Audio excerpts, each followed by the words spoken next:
But now there are risks that are significant too from that, and especially from the statewide voter registration databases in general.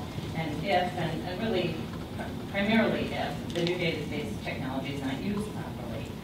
The problem is not really the technology, it's the people and how they've used it.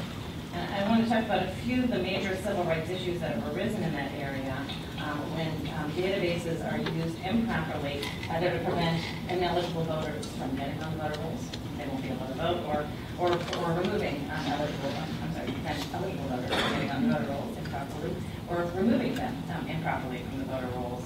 And one significant problem that we saw surface over in multiple states is a problem that we call no match, no vote. One of the things that the federal law requires is that the statewide voter registration databases be coordinated with some other state databases. That's a very vague term, and they were very vague, but one of the things that states had to do is actually, when a new person registers, they have to compare this voter registration information against their driver's license records, if the person provides a driver's license number, or against Social Security Administration records, if the person provides a partial Social Security number. And we can talk a little bit about these numbers as well.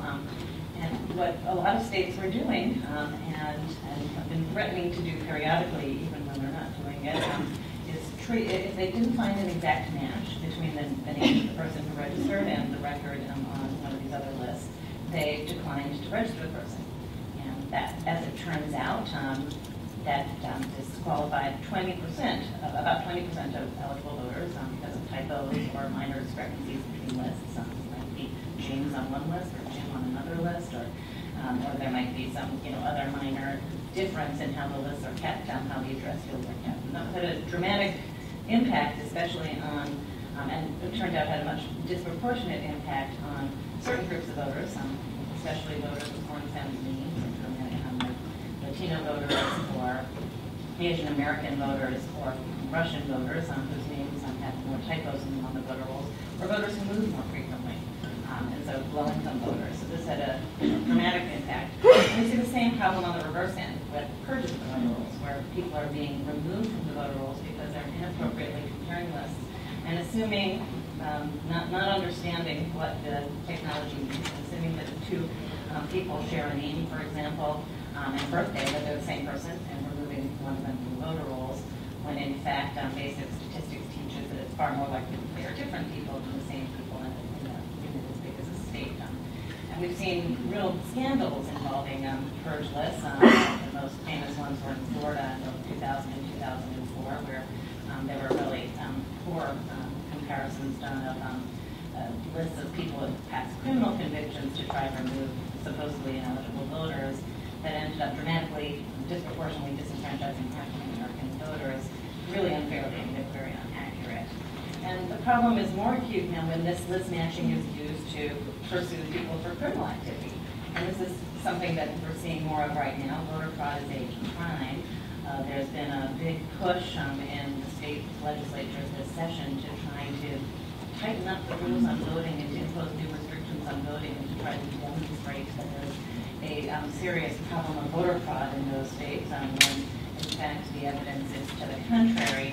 And a recent example of this being used to target people is just this week the Secretary of State of New Mexico sent a list of 37,000 people that they to their law enforcement officials to investigate for voter fraud. They ran a match between their voter file and their driver's records and found 37,000 records that had some discrepancies in them, and now 37,000 people investigated for voter fraud. And I can imagine this is unlikely the case that 37,000 people, or a full tenth of the state's voting population, have that. And there, in addition to these civil rights risks, there are also inherent privacy risks with this greater centralization of lists of citizens and a greater interconnectivity of government databases containing personal information. And I'll just quickly tap through what some of these concerns are that are probably obvious to you. The first is private information being made public. Voter rolls are public records, but some of the information on voter rolls is supposed to be private. Unfortunately, that's a matter of state law.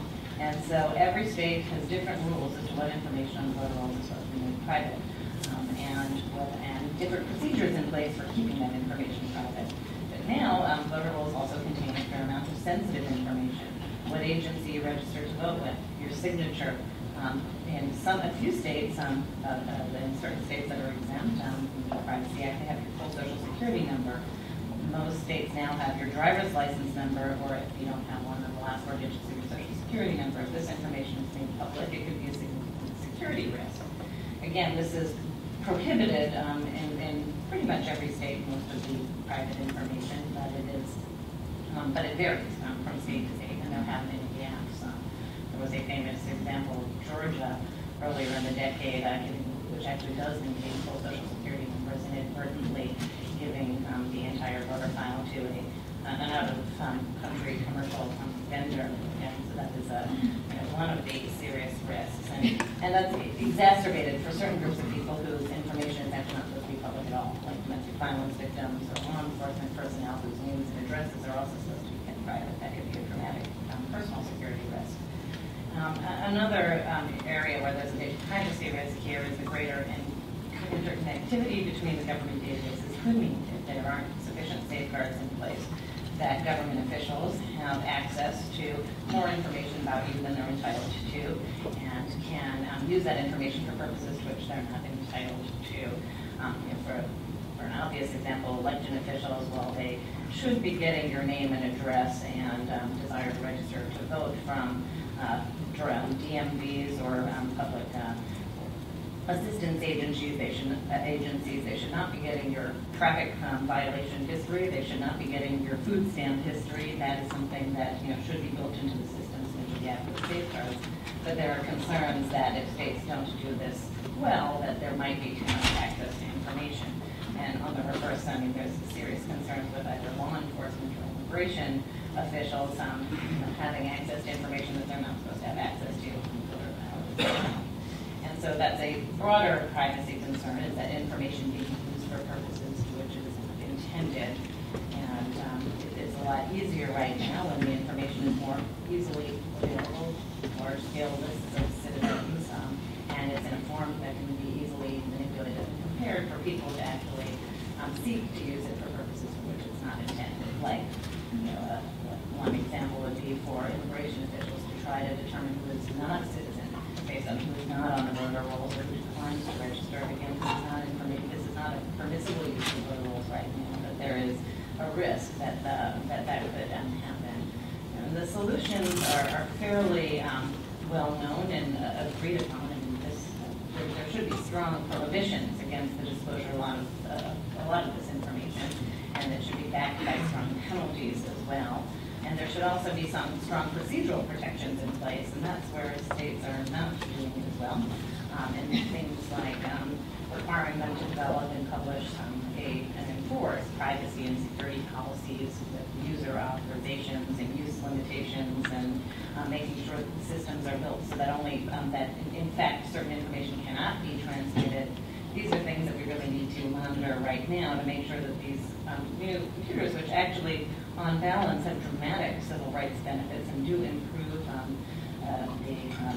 our voting systems and do make it much more likely that people will be registered and able to vote, are not used for other purposes, and don't end up major security and privacy liabilities. Thank you, Wendy. We weren't going to do this for all of the panelists, but since Wendy does have to leave early, I thought that we would open it up to Q&A for her at this point. Does anyone have any questions for Wendy? Well, while we're waiting to see if you have any, let me ask you a couple, one on the positive and one on the negative side. We almost take this for granted, even though it's such a fundamental right. It's an international human right under the Universal Declaration and the International Covenant on Civil and Political Rights, the right to participate and meaningfully influence the governance system that you're part of. And yet, in the United States and in a lot of developed countries, we're seeing a diminishment of people actually exercising the rights that other people right now are fighting and dying for in places like Syria, and Tunisia, and Egypt, and so forth, Yemen. Could you both speak to whether there's anything positive that technology can do that you've seen to enhance access to voting, and also negative on the negative side? Could you elaborate on whether we should be concerned, as a lot of my friends are and activists are, and after Bush versus Gore, after Tim Blackwell in Ohio and Florida, and the debold incidents of really, having the CEO of a company saying, we're going to deliver this state for you, with the move toward digital electronic voting, and the pressure against paper verification. So on the addressing that risk, is there a good solution for that? Both sides. Sure. On the positive side, I can't say that the rules of election administration are the sole cause of lower participation rates, but they are a significant contributing factor. And one thing that we did study a few years ago, about 3 years ago, was to try to figure out why the United States has by and far the lowest voter registration rates among advanced democracies. Our registration rates hover between 65 and 70%. Most other advanced democracies are well over 90 or 95%. And one of the reasons why is that they actually, it's the government's responsibility in those countries to ensure that people are registered to vote, and they use technology to do so.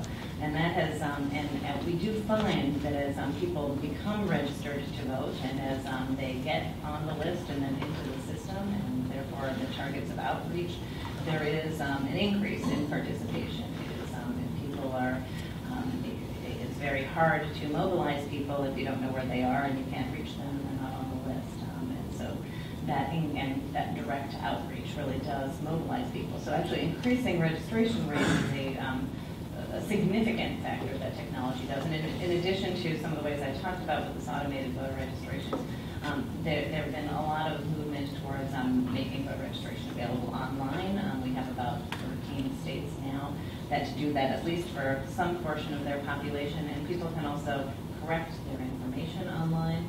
That's actually a significant source of lost votes. If there's an error on the list, they can't find you, they think you're not there, you won't get to vote. So these are, all these ways the technology can remove the administrative barriers that are currently there that keep people from participating and that keep people from being accessed. From the voting machine perspective, we've actually, the security risks, we've really come a long way, and it's a real success story, actually, despite the fact that Congress never finished the job of passing a significant voting machine security legislation. That has happened state by state, and most states now have the most common safeguards that would be necessary to protect their voting machines from tampering or security risks. And the most significant ones are having some kind of audit trail. The problem is not all states audit that audit trail, so if we actually want to make sure that there isn't that kind of risk, we want to actually check our security logs and see if we in fact have been tampered. But we know that was a real gap earlier in the decade that has been really fixed in most